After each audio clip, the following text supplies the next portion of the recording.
Suspense. And the producer of radio's outstanding theater of thrills, the master of mystery and adventure, William N. Robeson. A small Midwestern town lying asleep in the moonlight of midnight. Could anything be more familiar, more peaceful, more safe? Certainly not. Unless Ray Bradbury is writing about it. For his is a typewriter of terror. And once again, it has pounded out a tale not only calculated to keep you in suspense, but likely to cost you a night or two of sleep. Listen then as Miss Agnes Moorehead stars in The Whole Town's Sleeping, which begins in just a moment. How does our nation honor heroism? One way is to award the Soldier's Medal, a bronze octagon on which is displayed an eagle standing between two groups of stars. The medal is suspended from a blue ribbon with 13 narrow stripes in the center, 7 white and 6 red. One of the newest and least known of all the American decorations, the Soldier's Medal, authorized in 1926, is bestowed for heroism not involving actual conflict with an armed enemy. There are many forms of gallantry in addition to those demonstrated in battle. The Soldier's Medal was conceived to honor those soldiers who, in non-combat situations, perform bravely and at great peril to themselves, men who serve as an inspiration to others. The Soldier's Medal holds an important place among America's awards for heroism. And now,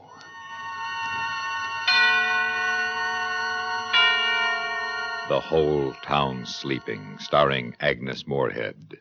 A tale well calculated to keep you in suspense.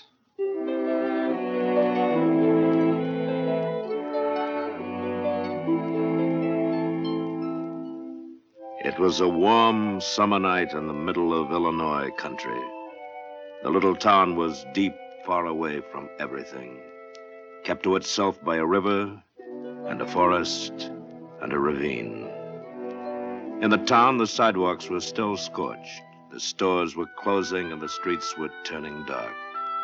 Screen doors whined their springs and banged, and there was the sound of Grandma Hanlon's hammock creaking across the street.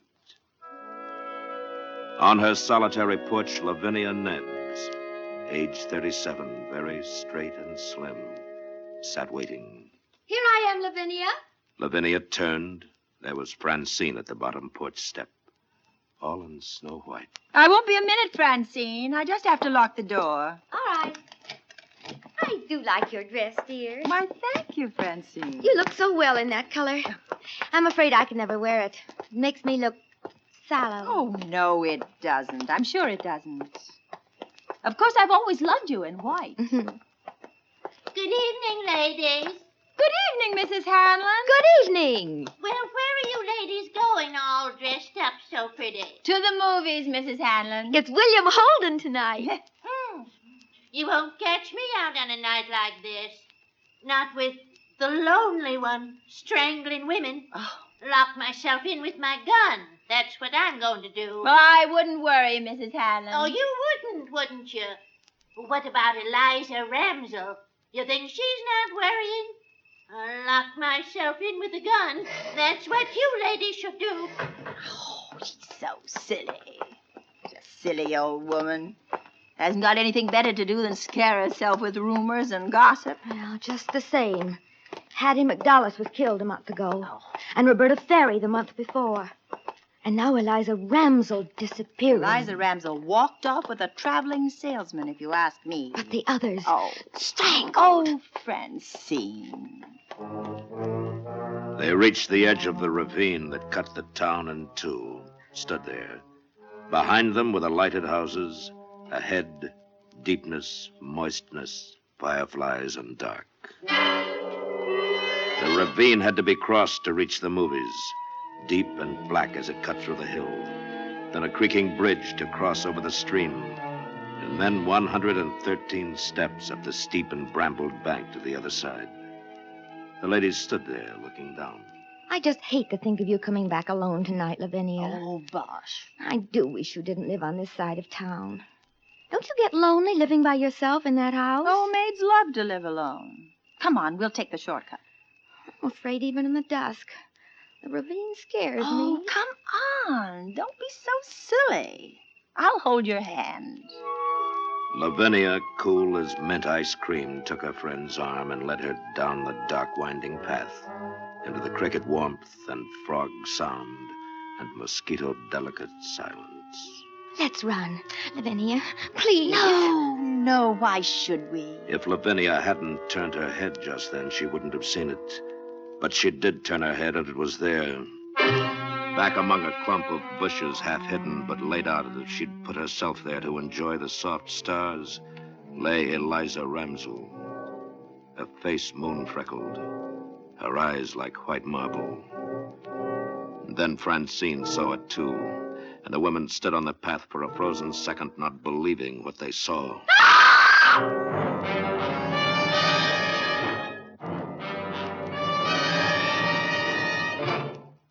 In a moment, we continue with the second act of Suspense. Another visit with Joe and Daphne Forsythe. Joe, Yeah, Daphne. you think I should go on a diet? No. But I'm adding weight. Only in the right places. Flatterer. Seriously, if I put on any more pounds, I'll be out of style. What style? The current one. It calls for that slim, chic look. The beanpole look, you mean. Boy, I don't get it. Here we are, citizens of the healthiest country on earth, with hundreds of different kinds of good food. And what are Americans doing? They're starving themselves. Well, it's fashionable. I don't want you to lose interest in my figure. Don't worry, I won't. Say, speaking of that, look at this. Here's a figure with real interest. Oh? $45 billion. It says here in the paper that the investment in United States savings bonds has reached more than $45 billion. What do you think of that figure? That's a lot of money. And just think, every $3 invested in bonds pays back $4. That's real interest for you. I know. And every savings bond is guaranteed by the government. Right. Oh, Joe, I wish you cared about my figure the way you do about those bonds you buy every payday. Honey, I've got great interest in both. Well, you just see that you stay that way. And now, starring Agnes Moorehead, Act 2 of The Whole Town Sleeping.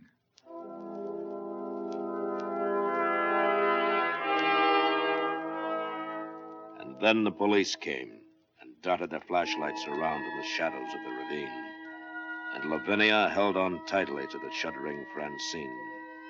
And the night grew toward 8:30. You didn't move her, ladies? No, of course not. Oh, no, we didn't touch her. How could we? And you didn't hear anything unusual? No, nothing. It's the lonely one, isn't it? The lonely one did it, didn't he? Oh, I couldn't say, ma'am. We knew her, you know. She was a friend of ours. I'm sorry, that's too bad. I'll have one of my men walk you across the ravine. Oh, that won't be necessary. Thank you very much. We'll be all right. Lavinia, Come along, dear. I've never seen a dead person before. Come on. It's only a little after 8:30. We'll pick up Helen and get on to the show. The show? Lavinia, you don't mean it. Of course I do. We've got to forget about this. There's no good brooding about it. Now, if we hurry, we won't miss too much of the first feature.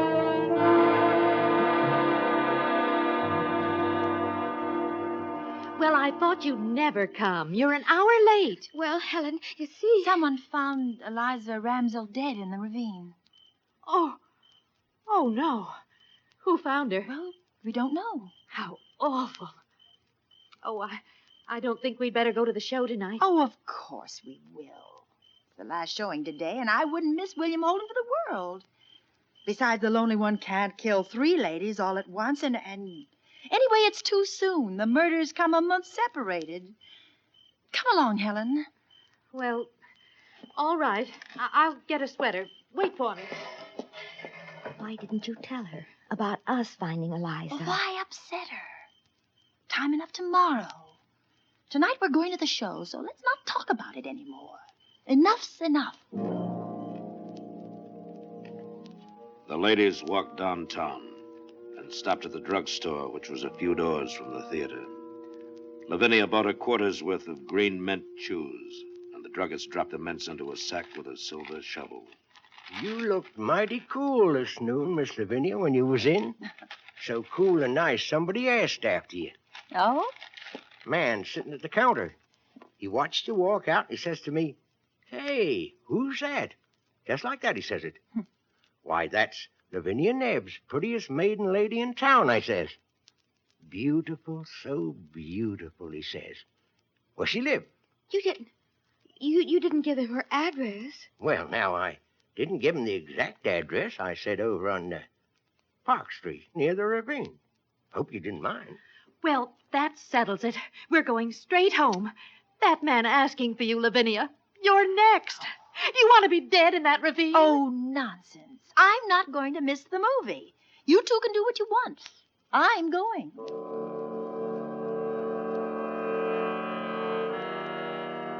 In the end, they all went to the show. Lavinia was like that. Cool, self-possessed, and persuasive. And when they came out of the show, the streets were midnight clean and empty as they walked Francine home. Lavinia, Helen, stay here with me tonight. It's late. Mrs. Murdoch has an extra room. No, thanks. I don't sleep well away from my own bed. Please, Lavinia, please. I promise I'll call you the very minute I get home. Will you? Yes. Will you really? Yes, I promise. Now, Helen, you make her promise to call you, too. I will. Good night. Good night. And please be careful. Now, I'll walk you home, Helen.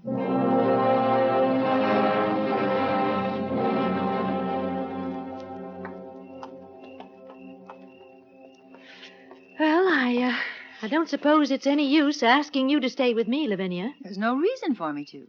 You've certainly acted strangely all evening. I'm just not afraid, that's all.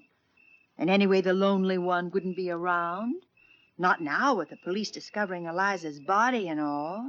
Oh, I feel so guilty. I'll be drinking a cup of coffee just about the time you get to the ravine. Oh, that awful bridge in the dark. Oh, you will call us the minute you get home, won't you? I won't sleep a wink if you don't. I promise you I'll call. Now, good night. Good night.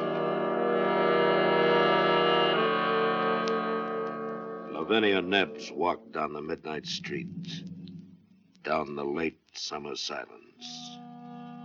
She saw the houses with their dark windows, and far away she heard a dog barking. She thought to herself, In 5 minutes, I'll be safe home. In 5 minutes, I'll be phoning Francine and Helen. They're so silly. Like old hens. Old, I'm older than either of them. She heard the voice singing away among the trees, and she walked a little faster. And then coming down the street toward her in the dimming moonlight was a man. Well, look who's here. What a time of night for you to be out, Miss Nebbs. Officer Kennedy.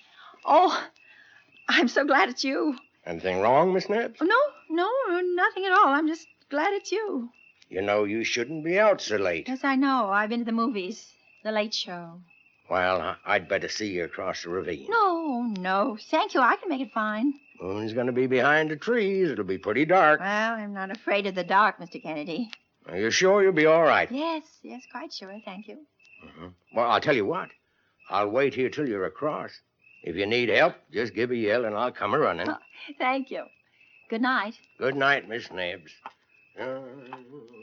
As Lavinia walked on, she thought, I won't walk in the ravine with any man. How do I know who the lonely one is? He could be anyone. Then the ravine.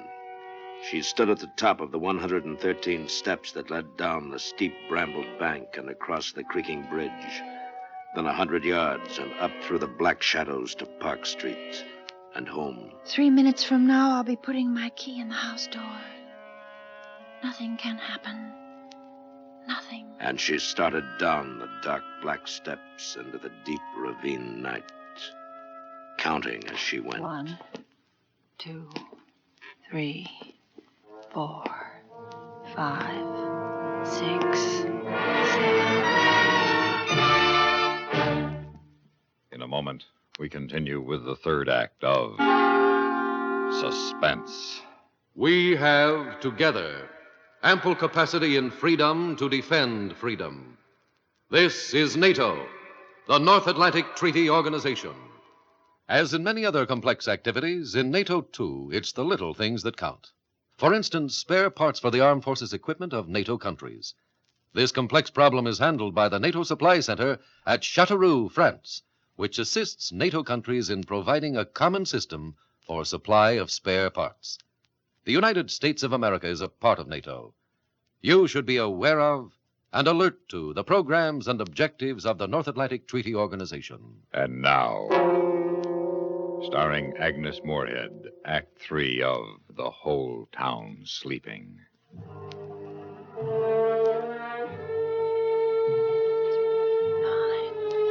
10, 11, 12, 13. And Lavinia 14, went down the steps, 15, counting as she went. 16. The ravine 17, was deep, 18. and the world was gone. 19, The safe 20, world of people in 21. bed. The locked 22, doors, the town, 23, the drugstore, 24, theater, the lights. Everything 26, was gone. 27. Only the ravine 28, existed and lived, 29, black and 30, huge about her. 31, 32, 33, 34. Nothing's happened, has it? No one around? Is there? 40, 41, 42, 43, 44, 45. Remember that old ghost story you told each other when you were children? About the dark man coming into your house and you upstairs in bed? And now he's at the first step coming up to your room. Now he's at the second step. Now he's at the third and fourth and the fifth step. How you laughed and screamed at that story. And now the horrid man is at the 12th step, opening your door. And now he's standing by your bed. What? There at the bottom of the steps. There's a man.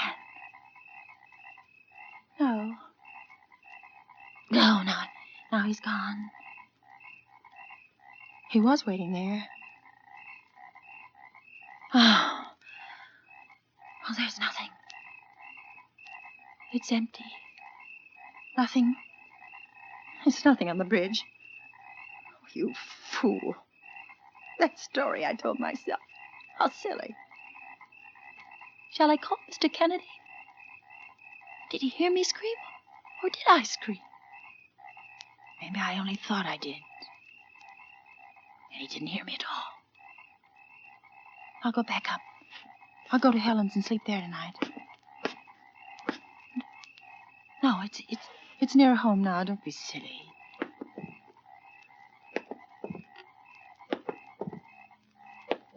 Wait. Someone's following me. Someone's on the steps behind me. I don't dare turn around. Every time I take a step, he takes one.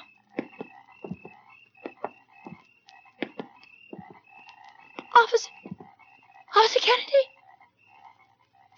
Is that you?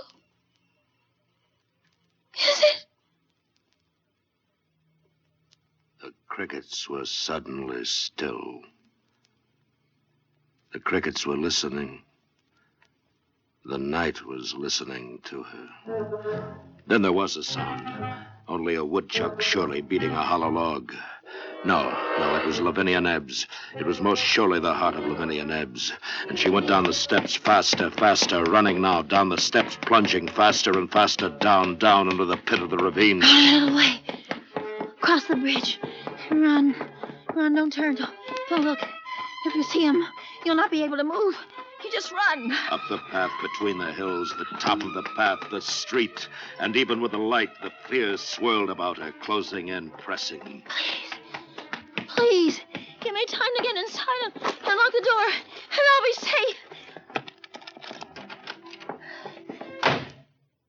Home. Oh, I'm safe. I'm safe at home. I'm safe. I'm safe. Home. I'll never go out again. Oh, it's so good. It's so safe inside. I'm locked and safe inside. Wait, the window.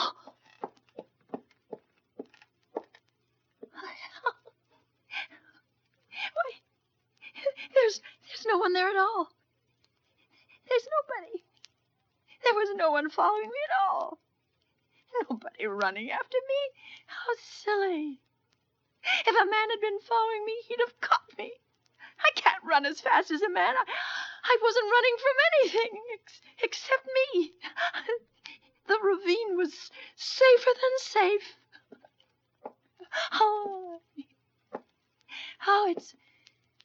It's nice to be home, though. Home's a really good, warm, safe place. The only... She had just put her hand out to the light switch when she heard it behind her in the blackness. Just a movement.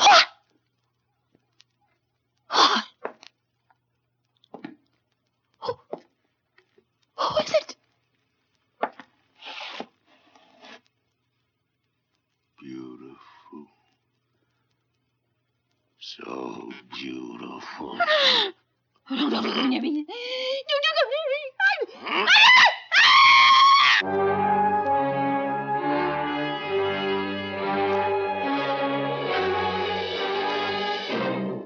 Suspense, in which Agnes Moorehead starred in William N. Robeson's production of The Whole Town Sleeping, written by Ray Bradbury and adapted for Suspense by Antony Ellis. In just a moment, the names of the supporting players and a word about next week's story of Suspense. How are your brakes? Not the ones on your car. We're sure you keep those in tip-top working order. But how about your own brakes? Are they in working shape? When you're behind the wheel of your car and you feel that impulse to challenge the legal speed limit, can you stop that impulse on a dime?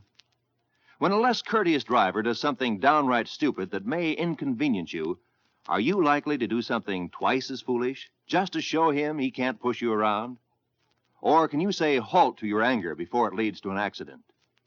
Students of human behavior have discovered that most of the accidents on our highways are the result of emotional immaturity.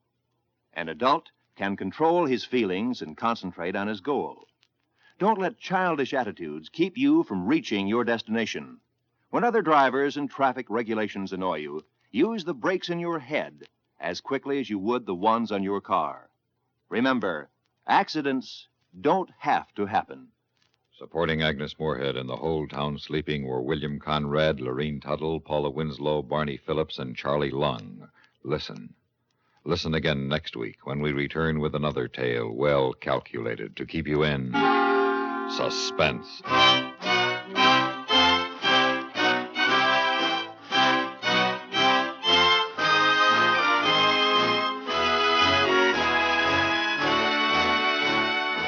This is the United States Armed Forces Radio and Television Service.